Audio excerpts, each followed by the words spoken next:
சரி அப்பனா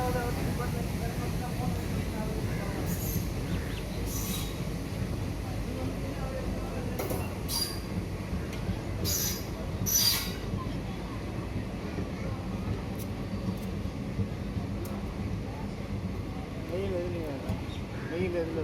தெரியலைங்க மதுரை வண்டி அங்கிட்ட நாளாக மெயில் எத்தனை மணிக்கு 2 வண்டி இருக்காமல லோக்கல் ஒன்று மெயில் ஒன்று தெரியல அங்கேயே கேட்டு